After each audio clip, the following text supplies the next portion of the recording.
Hey, John Ty here, and welcome to the Self-Publishing Summit. Our guest today is going to talk to us about how to go from book idea to bestseller in 90 days or less. He's a multiple best-selling author and the founder and CEO of Self-Publishing School, which helps people write, market, and publish their first best-selling book. And through Self-Publishing School, he's had tremendous success working with entrepreneurs, speakers, and coaches to help them get their books written, become best-selling authors, and use their books to grow their businesses. Our guest today, Chandler Bolt. Chandler, welcome to the Self-Publishing Summit. Hey, John, thanks for having me, man. Excited to be here. Great to have you on. Oh, hang on. I'm just, there we go. Get the camera sorted out. So great to have you on, Chandler. Thanks for being part of the summit. And yeah, let's kick things off by having you tell us a little bit about how you got started, that initial success that you had self-publishing. You had that moment on the ski slopes you were telling me about before. Yeah. So share that with us, and we'll talk a little bit about Self-Publishing School and what that does, and then we'll get into the, this great idea you have of taking, idea to bestseller in 90 days or less, which I think is really cool. Awesome. Well, yeah, for me, it all started with my first book, The Productive Person. And I was this person, a lot of people on this summit might be born writers or people who love writing or who have been doing it for a long time, but I was the complete opposite. I actually hated writing. I was really awful at it, and I really struggled in college and high school with writing papers. And I would look at a blank screen, not knowing what to say, just wanting to bang my head against the keyboard. Like it was horrible and really tough. And I didn't enjoy writing. So if you told me I ever would have written a book or ran a school on self-publishing, I would have called you crazy. What would your English teacher have said about that? She would have definitely said that was not going to happen. and in those comments on all my papers, that was, the C's and D's and all the red marks. And it was not a sign that was leading towards book writing. That's a sign you just need an editor. That's exactly right. And that's what we talk about with our students and stuff is, an editor can turn your crappy writing into gold if you find the right one. So you just got to have the direction. But back to your question, it all started with the first book, The Productive Person, and me and a friend wrote that, and we went from book idea to bestseller in 2.5 months. So literally from when we had the idea to write the book to when it was #1 time management book on the charts above David Allen's Getting Things Done and all these other books, that was 2.5 months. And so we wrote it in about a month, and it was about 50 pages or so. So not incredibly long, but then the book, we put the book out, and I was studying abroad in Austria. So I was in the Swiss Alps and snowboarding with some friends, and we were snowboarding, and the book was doing well, and they started asking me about it because they'd heard about it, and they asked me about the book, and they said, "Well, Chandler, is this book actually making any money?" I thought we're on the ski lift. I'm going up, and I sat there for a second. And I was just thinking about it. I was like, you know what? We were snowboarding all day yesterday, and this book made over $400. As I thought about it and calculated in my head, and it was as if, like, as I said that, as those words came out of my mouth, it was like light bulb moment, right? Yeah. Like, oh wow, this is this passive income that I've heard about, that I've heard people talk about, but I really didn't think was possible. And then the book went on to make close to $7 grand in the first month, and continued to make $2 to $5 grand a month after month for a while after that. So actually, when I dropped out of school, the book is what kept my head above water and kept me afloat. So that was the success to begin with, and from that, it showed me, as the articles, the podcast interviews, all these things that were growing my business and making me money, all started with that book. And so it really showed me the power of a book and what a book can do for you. That's cool. And thanks for sharing that light bulb moment with us on the ski lift. I mean, that must have been pretty special.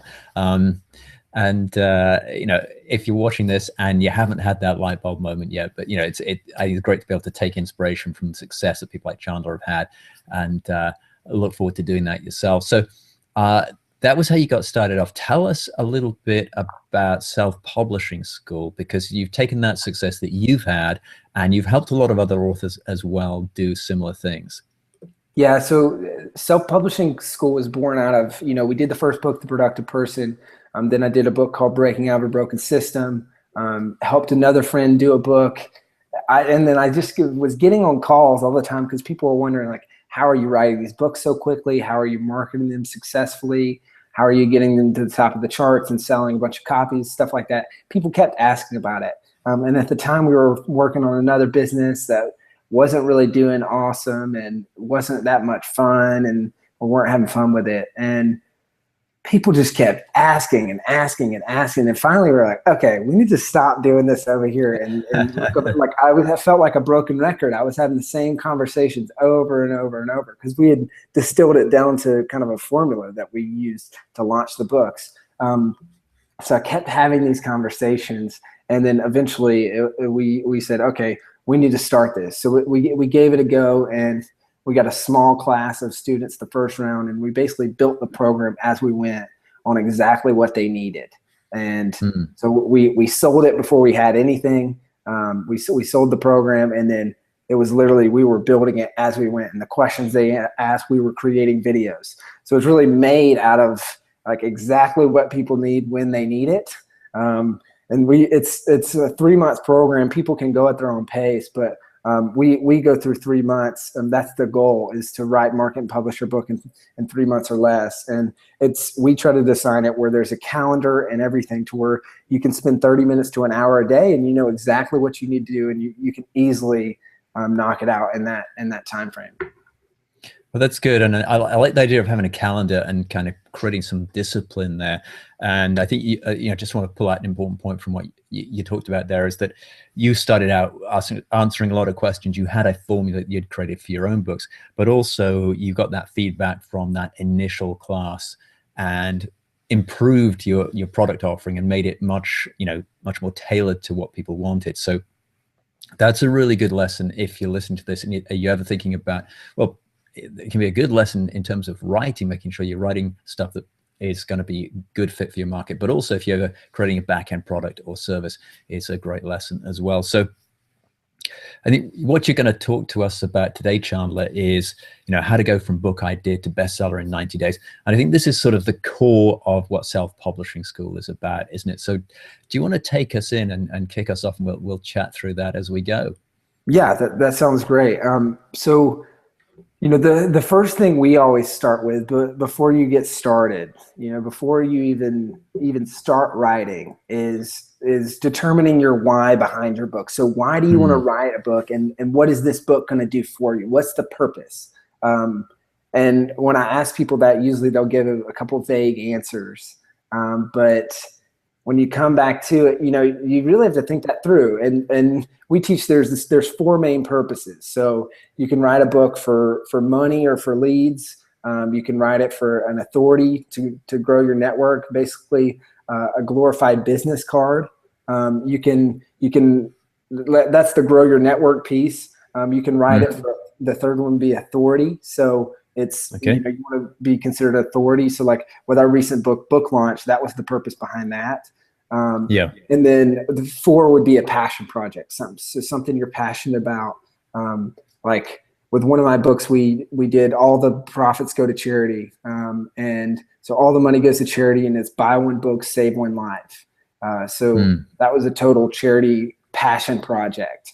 And it was a lot of fun. So there's all kinds of different motives for writing your book, but just find that, and that's what's going to guide you. It's going to guide everything. It's going to guide your writing. It's going to guide your marketing.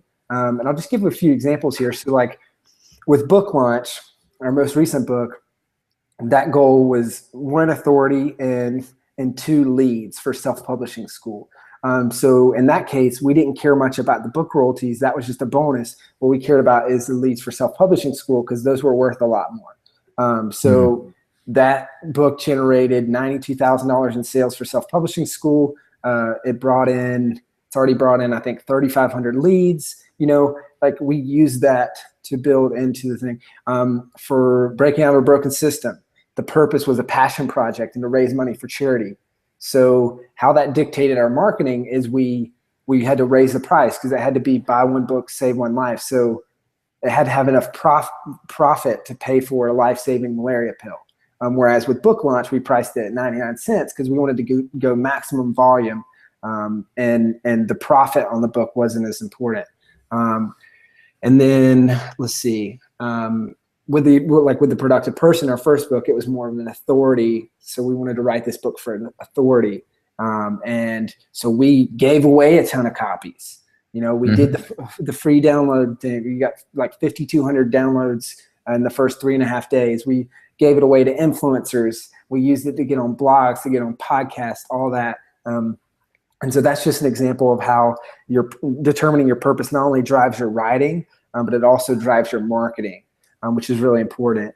And then obviously from that point, you get into the book writing, which we have kind of like a 3-step process that we follow. Okay. And there's a lot of different, aspects of the writing. And one of the things that we really encourage in self-publishing school is to get what we call an accountability buddy. So basically an accountability partner. But yeah, so we call them accountability buddies. And I'm trying to spell that. I'm taking notes here.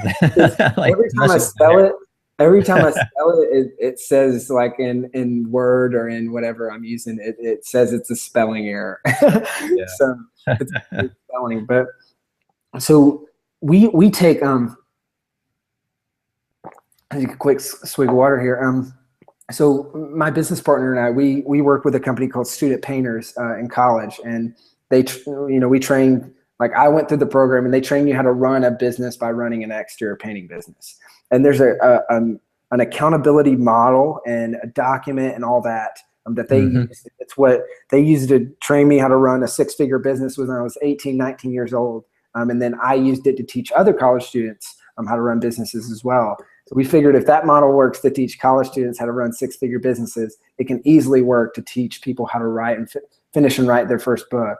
So we use that kind of model, and we drive accountability. We have a doc that we use, which is weekly goals. So like, what are your top 3 goals for this week?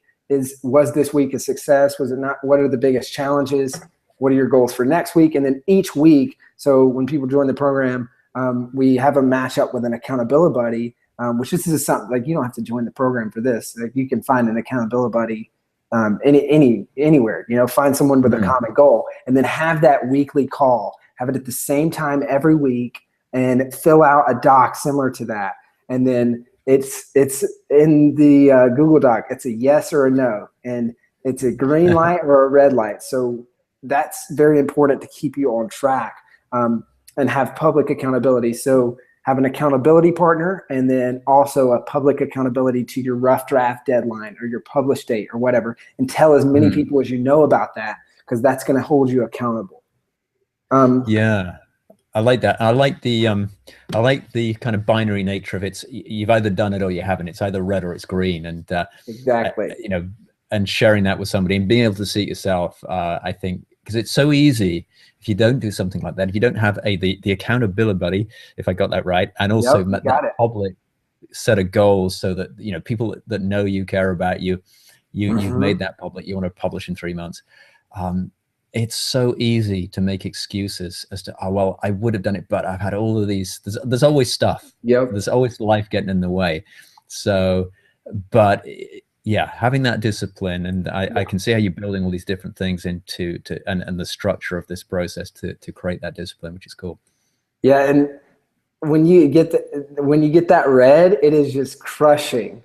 Because it's best to have it set up to where so you have your goals. Dude, you only had 3 things to do. Yeah, exactly. Right. And so it's best to have it like if you have your goals in one thing, and then your results in the next, and then you actually have your accountability buddy say yes or no. So it's very objective, and they look and say, okay, based on your goals and your results, this is nothing about you. This is not your personal bias. This is not I got close. This was, did you hit it or did you not? And I just remember being crushed, because in my case, it was my mentor and my boss, and when I was going through Student Painters, he would determine it. And so I just remember being so pissed when I would get a red. And it just really, it drives you in that way. But just a Yeah, quick that's example. good. Thanks, man. Just a quick example on the public accountability, and then we can move into the writing. Is an example of, so when I did Student Painters, I had a goal of, I wanted to hit 6 figures, and I wanted to be #1 in the company, #1 in the country. And so when I first decided that was my goal, at the very beginning of the process, I told everyone. I told my friends, I told my family, I told everyone in the company. I even at training went up to the CEO and said, here's my goal. If I don't hit this, they had a rewards cruise for the top performers. So if you hit over 55 grand, they would send you on a cruise and pay for your flight, pay for the cruise, everything. And so I went up to the CEO and I said, if I don't hit either one of these goals, when we go on the cruise, I'll get you a bottle of wine, whatever you want. And so made like a bet with him, and then told everyone. And some of my friends or family thought I was crazy. I'm sure a lot of people thought I was crazy, but I told everyone. So to the point where when it got really tough in the summer, and I wanted to quit, and it was just like you'll experience in writing your first book. When that got tough, I remembered, I told everyone, if I fail at this, I'm going to look like an idiot. Failure is not an option. So that helped me get through those tough times. And then at the end of the summer, I got #1 in the country. I hit 6 figures and all that, but it's because of that public accountability. So it's so important to put yourself out there and really tell people what you're going to do, because I found that 2 things happen. One, it obviously holds you accountable and it drives you to finish. But 2, people actually come out of the woodwork to help you accomplish those goals, because not too many people hold themselves publicly accountable. And one thing you'll find, especially with something like writing a book, is a lot of people have had a dream to write a book. New York Times study said 81% of people want to write a book. Only 1% of people actually do. So a lot of people have that dream and they're not doing it. And by you publicly stating that, like one of our members was just talking about this last week, he publicly stated it to a bunch of people, and he got back people that said, hey, I'll help edit your book for free. I'll do this, I'll do that. And people come out of the woodwork to help you achieve that, because they have those goals. They're just too scared to go after them, and they're just too scared to publicly state those goals. So they want to live vicariously through you. So just by stating them, that puts you above so many people, and they want to help you achieve them. So it's a scary thing to share that. But when you do, not only does it hold you accountable, but people come out of the woodworks to help. Well, that's fascinating. I like that. So that's a great byproduct is having that people coming out and helping you. And just so we're clear, you said the writing was a 3-step process. So this accountability, is that step 1 of the process, or was that a kind of bonus thing? Yeah, that's kind of a bonus. That's the glue that holds everything together. Okay. And then the 3-step process that we teach, it's mind map, outline, write. So it all starts with a mind map. And what that is basically just a brain dump. So it's get out a piece of paper, put your book idea in the middle of the page, and then draw lines, circles, whatever, and just dump everything you can think of, all your stories, experience, expertise, thoughts, all that onto the page. And what usually happens is, people come into this with thinking, I kind of have a book idea. Not really. It's a half developed. I can maybe write 5 to 10 pages about this. And they come out of it after spending 15 to 30 minutes on this, and they say, wow, Chandler, I've got like 2 to 3 book ideas and plenty of content to fill. It's so empowering. So people find that they have way more information than they thought. It's just discombobulated up here in your head, and you have to get that out. So you start by doing that on the mind map, and that'll develop sometimes to just these massive mind maps some people put together. And then from that, you start organizing some common themes. So you got themes and that start to emerge, and things that you want to talk about. And so you start organizing those into sections or groups, and then you actually break those down to a chapter by chapter level. And then the last part is write, and we do that by repeating the process chapter by chapter. So you start with your chapter 1 or whatever, and you mind map everything you know about that chapter, a mini mind map, and you spend 10 minutes on that. Then you spend 10 minutes turning that mind map into an outline. Then you spend 45 minutes to an hour and a half writing that chapter. And you go in point by point through your outline. And it'll seem a little bit rough at first, but as you repeat that process over and over again, it really starts to flow, and you start to get. So we use this book to write my first book. Me and my brother wrote our first book. It was 225 plus pages in 1 week. And it was just a crazy week of writing, but we used that and replicated it over and over again. Now, here's the cool thing with this is that third step, there's kind of several directions you can go. And I've just recently developed some spinoffs on this and as I've been using them and I've been creating videos for the community and stuff.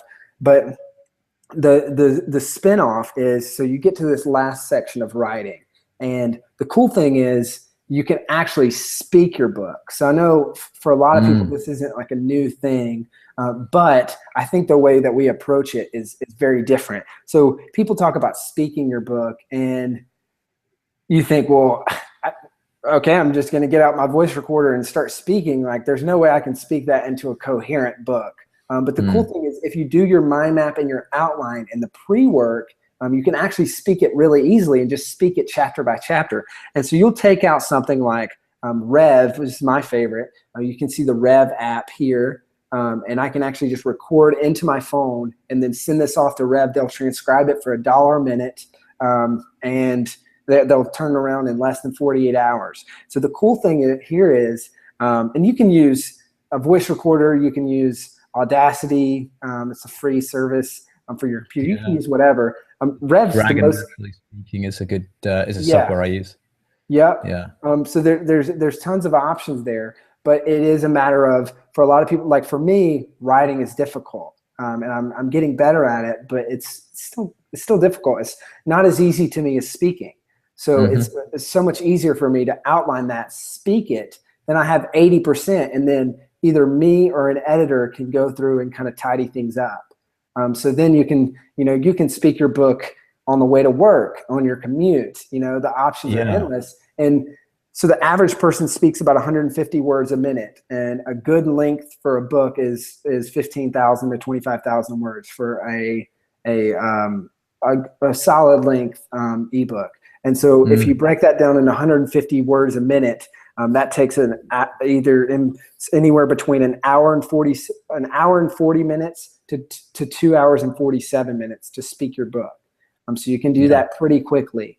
And so that really expedites the process. Now I've got one more little variation here, and this has really helped me. And this is the most recent one that I've come up with, which is, it's a combo. So you mind map, then you outline, then you speak, just like I just taught. But here's the cool part, and here's where this gets interesting.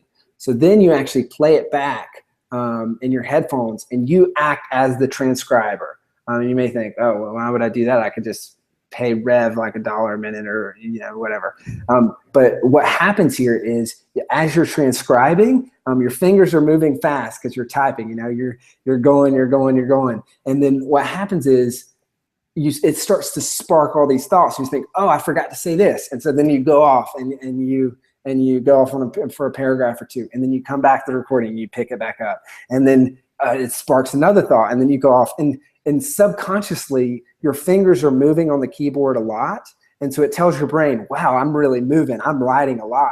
So for people who might struggle with writing, you know the feeling. It's a sentence or two, delete, delete, delete, delete, and you don't have any momentum. But as you're transcribing yourself, it gives you a feeling, almost, I don't want to say false momentum because it is real momentum, but it's more than, you're just transcribing what you said, but that says, oh, wow, I'm doing well. And if I write well on momentum, so when I feel like I'm on a roll, it helps, and it just keeps compounding. So that helps me because it starts sparking thoughts, and then I just feel like, oh, wow. And I look at my word count, and the first time I did this, I got like 1,500 words in an hour.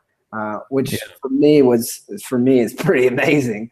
So it just sparks. And then I've taught this to my students, and I had one person who I told him about it, and we had a call on a Friday, and she messaged me the next day and said, since yesterday, I've written 7,000 words. And she was like kind of at a standstill with her book, and that sparked to really kick things off. So it can really move things. That's good. I just want to second the power of having some way of doing it. I mean, I think what Rev.com have done is pretty cool. They're, you know, putting an app together to basically send business to them. That's quite a clever way of marketing their service. But, you know, that transcribing thing you talked about, where you record yourself and then transcribe your own work, you know, you talked about, you know, it kind of triple whammy, but you're getting momentum. It's a confidence builder as well as a momentum builder, and you're editing on the fly as well. So you're getting two quick bites of the cherry. You get to speak it, and you've already chunked it down into manageable pieces, which is great. So that makes the whole process easier. Then you speak it, you transcribe that, you edit it. It doesn't mean I'm guessing you come back and polish it up as well afterwards, but you've already had a edit as you go through that transcription process. So it's sort of a multitasking thing. So it's nice. Yeah, absolutely. And I always recommend to get through your rough draft before you do any editing. Big disclaimer, big warning here. The biggest mistake people make when they're writing their first book is they edit as they go. And that's why everybody knows these people. They're sitting on a half-written book, and they've been sitting on this book for 5 to 10 years. And they've got 5 perfect chapters, right? Like, because they've edited them and edited them. And the thing that happens is your editing really just becomes a tool for procrastination. So it's really just you putting off writing, which is an uncomfortable task. So what we always recommend, and it's like a rule and in self-publishing school, is you don't do any editing until your rough draft is finished. And what will happen is you'll write your way through these tough problems. And so then what people do is they're like, oh, I need to say this here, and I need to move this and this. But the reality is you really don't know what your big picture of your book looks like until you finish it. And then when you finish it, you can take that step back and you can say, okay, here's my book. Here's what it looks like. I can move this here. I can edit this. I said this twice, or this would be better served here. But if you do it as you go, you're just going to keep moving things and be completely uncertain with the direction of your book. So get that rough draft finished, and don't do any editing until after that. And that's when the editing can start. Yeah, I just want to pick up on a couple of things. And I agree, by the way, with the do the draft and then do the editing. So when I was talking about the editing before, it's more like, you know, the chunks that you missed out because you forgot to speak. Oh, yeah. No, I wasn't like correcting you or anything. Yeah, no, but I'm agreeing with you, because I think it's, you know, it's a really important point, particularly if you're listening to this and you haven't gone through this process yet.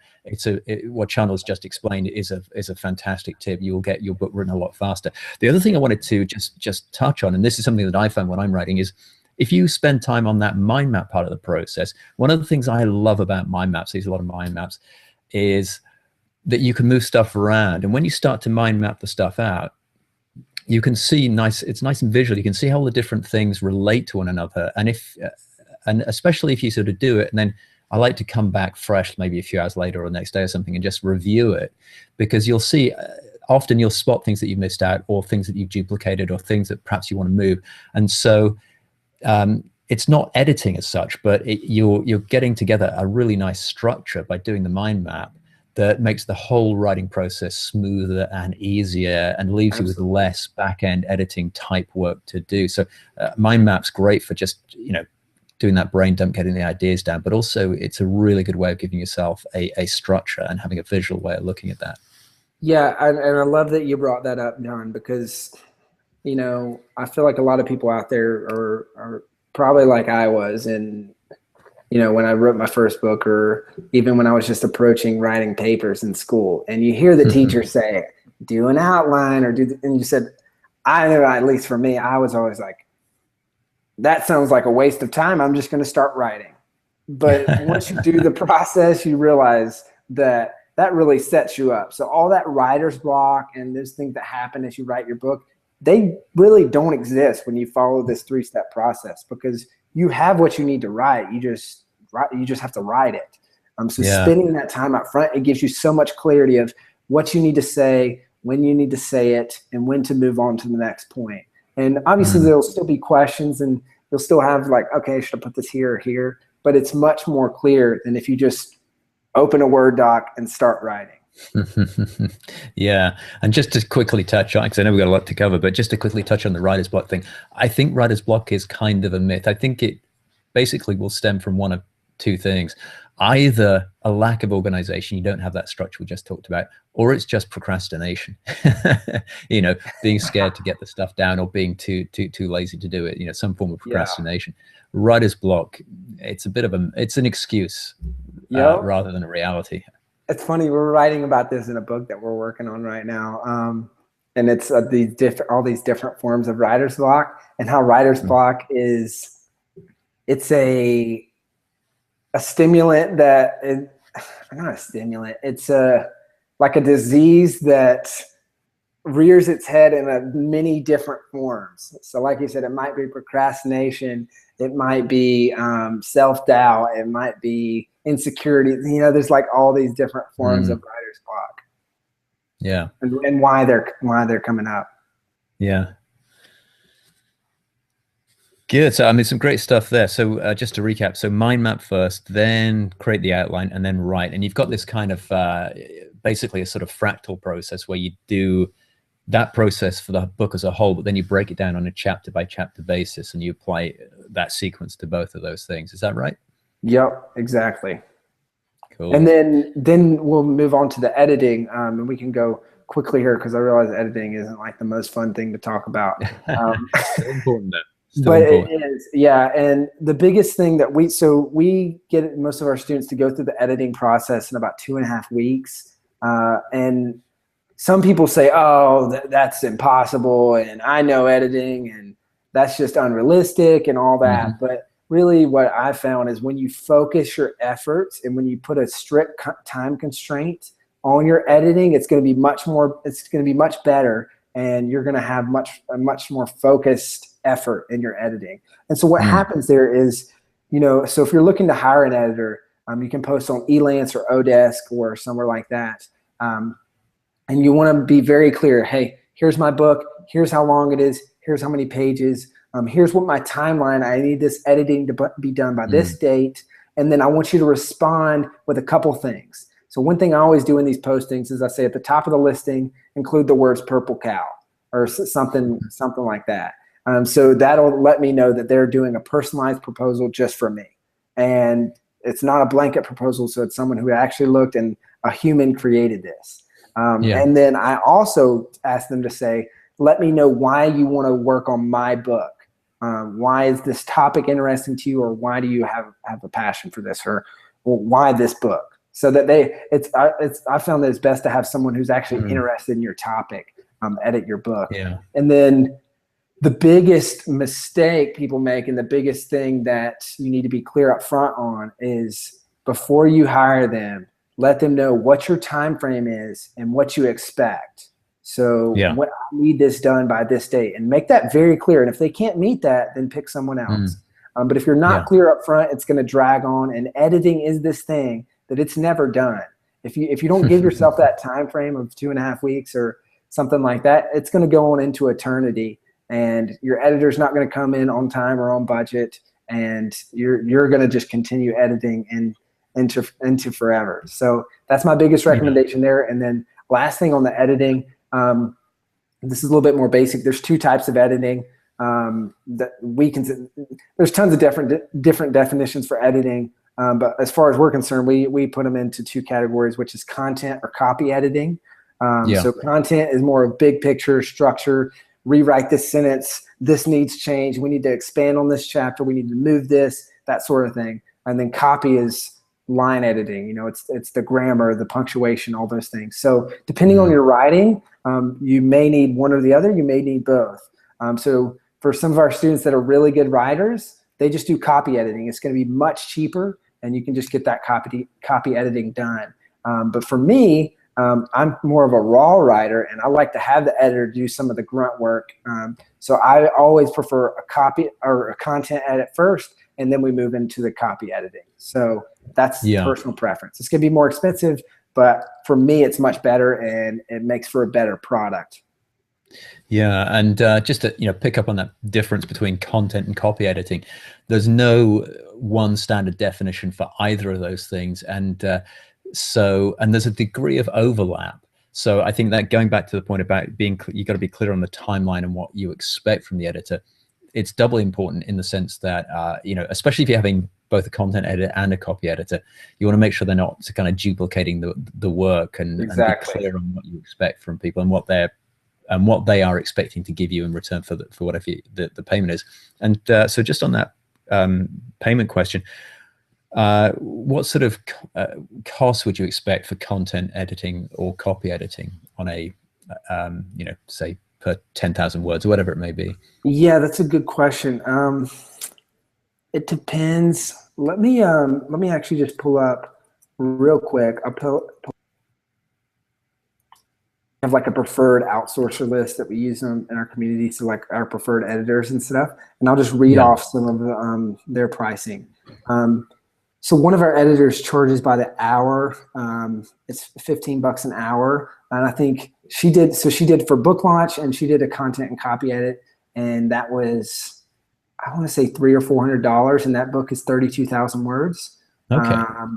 And so it's always more expensive with the content edit, but my content edits are pretty demanding, and I expect a lot from editors because I really, I make that up front. It's not a surprise, but I just let them know because they really help with that.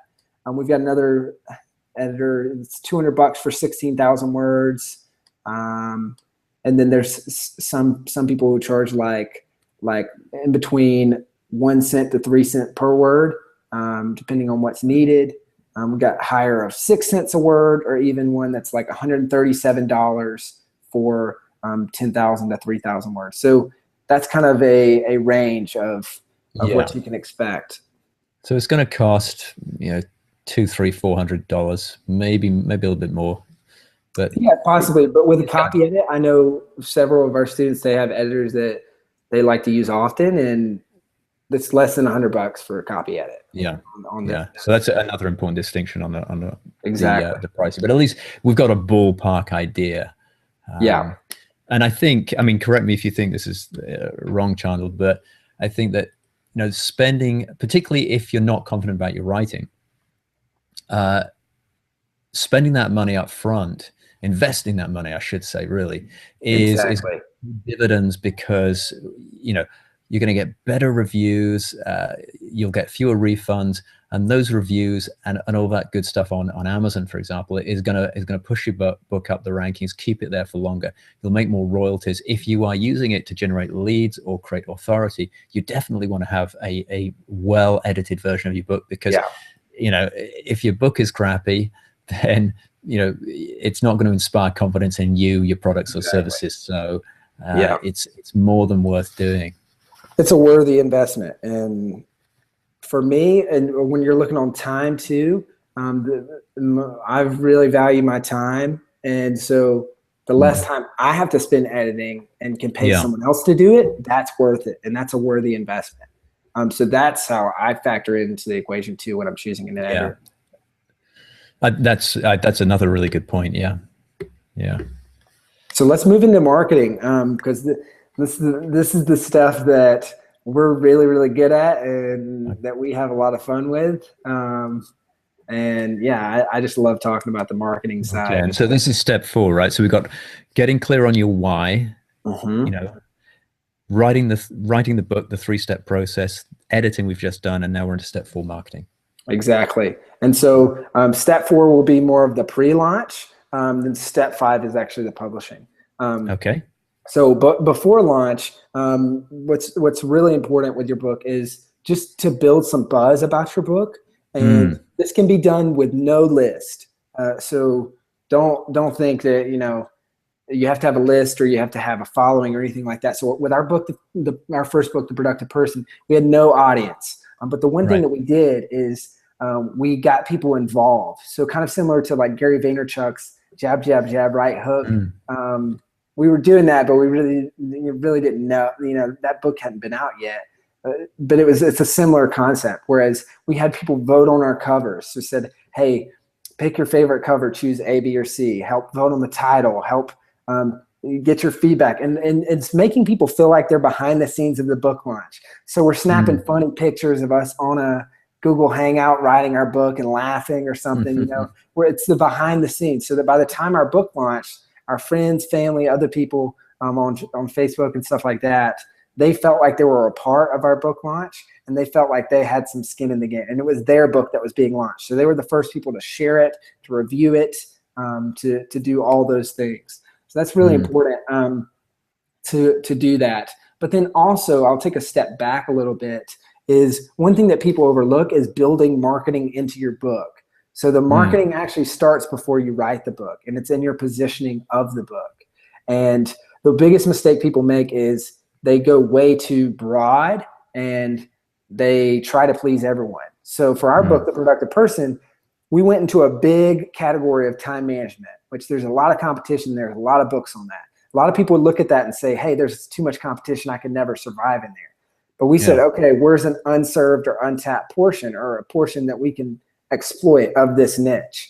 And so we went into productivity for entrepreneurs, or for people who create their own schedules. So find a niche within these bigger targets, and get specific. So just an example, one of our students, she came in with a book title. It was Reach Your Peak, like fulfill your potential, find your purpose, and live your dreams, or something. Like, you hear the title and you have literally no idea what the book is. But as we started talking, what we realized, I was talking with her, is that what she really wanted to talk about is how to quit your job and how to start a side business. So then that evolved into the title, which is Go Solo. It's how to quit the job you hate and start a small business you love. So that's so much more specific. You hear the first one, you don't know what that book's about. You hear the second one, you know exactly what that book's about. So get specific, and use that with your title and everything. And that's very important, and that builds in the marketing. And then we have kind of a rule. So that's building in the pre-launch. Then you want to get a good cover made. People, it's surprising. People will spend so much time on their book, and then they'll spend 5 minutes at the last minute and get a cover design that looks awful, and they won't invest in a good cover, and the cover looks like it was designed in Microsoft Paint. You know, it just looks horrible. Yeah, that isn't a good thing. No, definitely not a good thing. So invest in a cover that's going to grab people's attention, that's going to bring them in, because inside Amazon, it's all about catching that attention, and it's seeing it and stopping, and it's standing out, them seeing a clear title that's like, okay, I think I know what this book's about. I want to find out more, and clicking in. And then we can move into step 5, which is the marketing and the launching. But the very important piece of marketing and launching your book is your Amazon page. So we target a lot of our efforts on Amazon. That's where 70% of books are sold. So we rifle in on that rather than shotgun and spray over all the different sites. We start with Amazon, and we really focus efforts there so that we can rise in the charts and use that organic traffic and the billions of people that are in the Amazon ecosystem and funnel out that traffic into our stuff and into our book. But it's very important. It starts with the Amazon page. And so we have this philosophy is, people will click in and they'll either get on your Amazon page for 30 seconds and leave, or they're going to stay for a minute and a half and buy. So everything we do is about keeping them on that page for longer. So we have the hook, the book title, the cover that draws them in. Then we have the book description, which is sales driven and maybe starts with a question and gets them thinking, and that gets them in there and they start reading that. We have editorial reviews from people they might know. We have an about the author. We have good reviews, you know, all those things that work into it. And it's kind of like going to the grocery store or the supermarket and standing in the checkout line. And the longer you stand in that checkout line, the better chance you're going to get those impulse buys, right? You're going to reach for that Coke. You're going to get that candy bar. You're going to buy that gossip magazine or whatever it might be. The longer you're in line, the better chance for that. So it's the same exact thing. Kind of breaking down the willpower. Exactly. And so the longer people are on your page, they almost start to feel guilty. Like, hey, this book's $2.99. I've been here for like 5 minutes. It's a waste of my time if I don't buy. I just wasted 5 minutes if I don't buy this book. So it's all about keeping them on that page and keeping them engaged. And a little super tip here. that not many people are using because not many people know about it is you can actually have people leave video reviews. It's still possible. Inside the Amazon store, you have to, when you go to or leave a review, it says go to the classic view or go to the video review. And that really helps because rather than having text and some stars and a name, it's a real person looking into the camera talking about your book. And that's just one more thing that if it's a 1.5-minute video, that's keeping them on your, they'll check that out. And it's so uncommon that people see it and they're like, oh, I got to check this out. And they'll actually stay on that page for longer. That's a really good tip. I like that. Yeah. Because it's, you're right. You know, it's something I've seen 1 or 2, but it's so rare to see a video review. Absolutely. So we can get into a little bit more marketing stuff. I mean, I teach the very basics, which is all you really need for your first book launch. So what we did with The Productive Person is we did the free to paid launch. It's really good for our purpose, which was getting the book into as many hands as possible. And so if you're not familiar with that, Amazon allows you up to 5 free promo days to launch your book for free. And so what you're able to do is have a free promo and then switch over to paid. And then there's a 3-hour time window where it switches from free to paid, where it takes Amazon, their algorithms and stuff lag a little bit. And so your book will be switched over to paid, but it'll actually still be in the top of the free charts. So with The Productive Person, we got it downloaded 5,200 times in 3.5 days. And then we stopped that promo, rolled over into 99 cents, and used that 3-hour time window to drive sales. And then you really push it because the free and the paid charts are mutually exclusive, so they don't affect each other. So what we did there, and what the mistake most people make is they let it run its course and they let the promo time out, and it ends at midnight Pacific, which is 3 a.m. Eastern time. So 3 in the morning on the East Coast. Yeah, nobody's buying books at that time. I'm not up buying books at that time. I don't know too many people who are either. So we manually stopped the promo around 3 p.m. in the afternoon, so about lunchtime Pacific, and that's when much more people were buying. So you take advantage of that 3-hour time window. And then we roll it over to 99 cents, and we slowly upped it and climbed up the charts. But and then just one quick thing on marketing there as well is it's important to pick good keywords and categories there. Kind of the 2 ways that people find books. They either are searching in the Amazon store, or they go into categories and they're looking for their favorite type of book and they see it in the charts. So you want to pick categories that you can get in the top 3 of. And keywords that you can get in the top 3 of, because 50 to 60% of book sales go to those top 3 spots. Another 20 to 30% goes to the next 7, so the rest of the top 10, and then after that, pretty much the rest of the books just fight for scraps. So it's that 80-20 principle all over. Exactly. So that's what we really did to target in the beginning, and finding keywords and categories that work and that you can own and that get good traffic. Great. I'm just scribbling notes here. Get into. So, I mean, I think if you get those things, so you divide the marketing up into pre-launch and the launch. And is it the case that, you know, if you get these things right, the book will sort of continue to do well for a period of time? Because obviously what you don't want is just an initial spike and then it goes straight back down again. Yeah. You want something that's pure and get those organic sales and be successful within that Amazon ecosystem. So, you know, if you get these things right, presumably that's part of the whole process, is getting those longer term sales. Yeah, and the keywords and categories are important for that. But also one of the biggest things in Amazon's algorithms is the reviews. So we really drive reviews straight from the beginning. That should be one of your number 1 focuses, is driving reviews, because that's what keeps credibility, and that's also what keeps the book selling.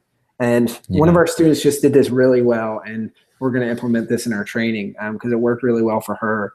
She was reaching out to the top reviewers, so Amazon top reviewers, so like top 100, top 500, stuff like that.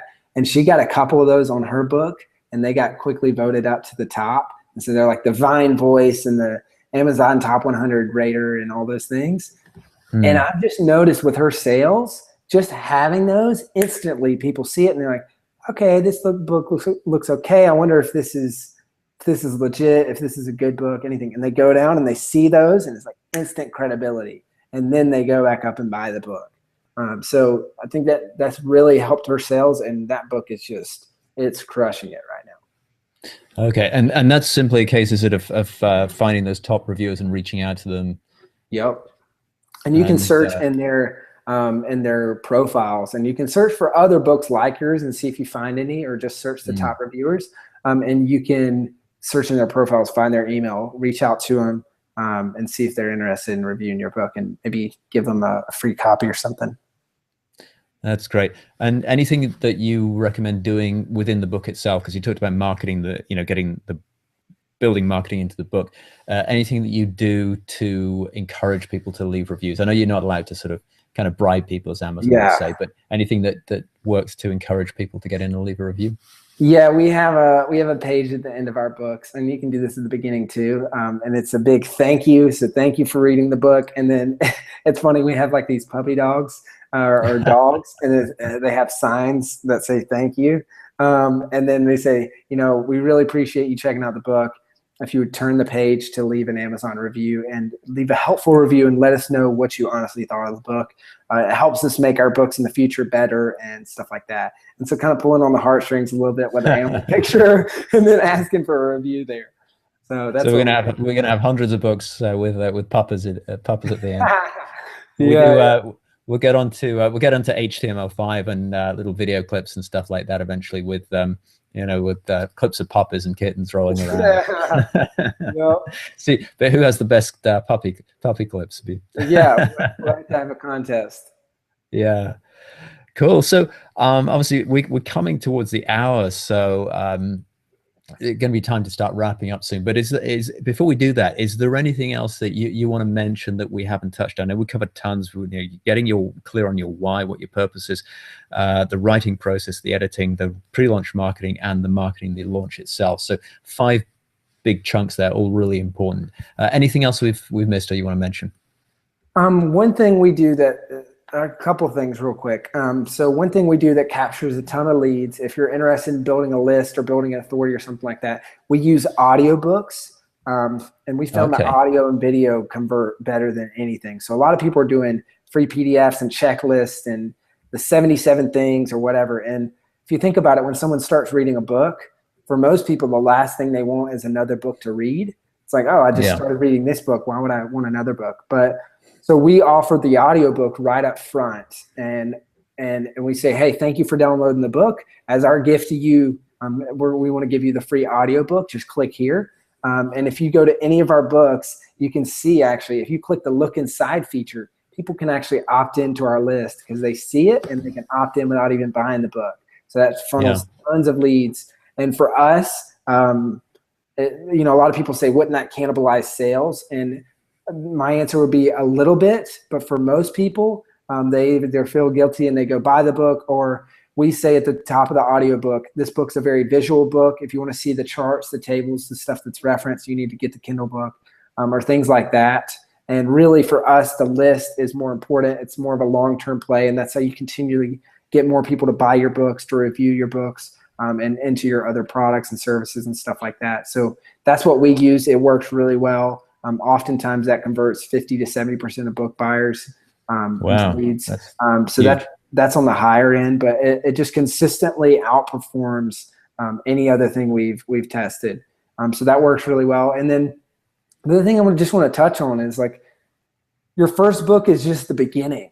It's sorry, Chandler, so I don't want to just quickly interrupt you here. With the audiobooks, do you, as the author, do you narrate those yourself so that you sort of help build a relationship with people, or do you outsource that narration process? Question, right? For me personally, we've got a lot going on, so I just know how much of a pain it can be. And I don't want to be in the studio and reading and all that. And I don't feel like I have a really awesome voice that people would just love to listen to for hours.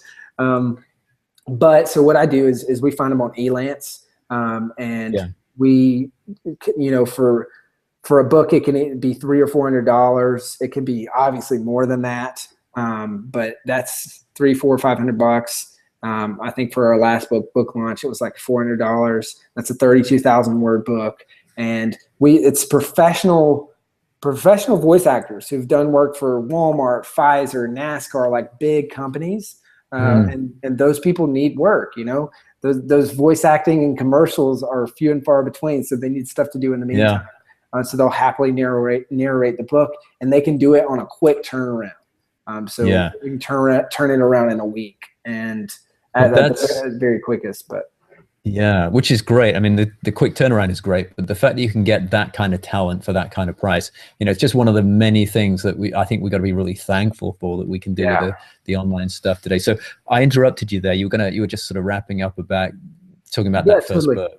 Well, and actually you just sparked a thought, and then I'll move on to that. But the cool thing on how to get that investment back, because if you don't have the money, I realize it's just, don't stress yourself out. Do it. You can do it after the book publishes, and you can go back and add it in. That's what we did with our first book, and we used the book royalties to pay for the audio narration and everything. Yeah. And so if you don't have the money, that's fine. But the cool thing is the audiobook almost always pays for itself. And we found that Kindle sales and audiobook sales are at the top, and hard copy sales for us are at the bottom. So the audiobook sells pretty well because people can listen to it in their car. They're in the Audible store, they can buy. But the cool thing is you also can, like we put it in ACX and on Audible and iTunes and stuff. So we get consistent purchases. And that book pays for the recording easily and then continues. It's another revenue stream. And then what's awesome too is that Amazon actually pays you a bounty. So that's what they call it, where if someone says, hey, I crush it with Kindle, I would really, want to check out this audiobook, and they get that. And then if they sign up for an Amazon or an ACX Audible like trial, and then they become a customer or whatever. Yours book was the first book they downloaded. So Amazon will pay you $50, and it's called a bounty for acquiring that customer. And you don't have to do anything. Like, we don't do anything for that. It's just by our book being in the ACX Audible store. So that adds up, and then you get paid as well. That's very powerful, isn't it? Yeah, that can add up quite quickly. Oh yeah, I mean that's the equivalent, and plus you're getting paid for the book as well. And $50 as a bounty, that would be the same as the royalties you get from 25 book sales at $2.99. So that's a chunk. Yeah, it's a good chunk. Yeah, and 8 bounties. If it costs you $400 for the audio production, 8 of those pays for that, and then the rest is just profit. So it's pretty powerful. But to get back to the last thing I'm saying, and we can wrap up, is the thing I love to stress here is the book is just the beginning. The book is the tool. It's the door that you open and go through to all these amazing opportunities on the other side of that. And you can really leverage that. So those book royalties and the things that come up in the beginning, that's just the start. You're going to do work once, and you're going to get paid on it forever, which is pretty awesome. But also, you start getting on podcasts. You can start getting on, if you have goals to speak, to coach, to do things like that, you can easily do that. And the book, it accelerates you into that and puts you as an authority. And it's a glorified business card that you can hand to people. It's a book. People will throw away business cards, but they don't throw away books for some reason. It's like you feel bad throwing away a book. So really just stress to people, if you're thinking about writing a book, if you're on the fence, or if you've already written one and you're about to publish, just know that the marketing doesn't stop when you release the book. It's really important to use the book to gain more authority and leverage. So don't be afraid to give away the book, to use it to further your goals and ambitions that you have. That's great. Yeah. So, Charlie, You've talked about self-publishing school. You've taken us through some of the key elements of that. But if people want to follow up with you, find out more about self-publishing school, where should they go? Yeah, so they can go to, just on the banner right here, self-publishingschool.com. We've got an offer there. It's just a free book.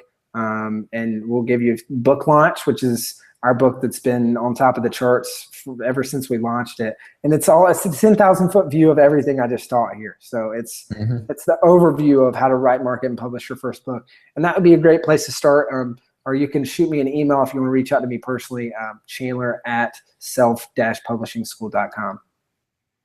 That's great. So, Chandler, big thanks for coming on and being part of the summit. Really enjoyed talking to you. Great stuff there. Highly recommend Self Publishing School to people. So thanks for that. And yeah, great content, great guest. Awesome. Thanks, John. Thanks for having me, brother. Always great to chat with you. Cheers, Chandler. Bye-bye. See ya.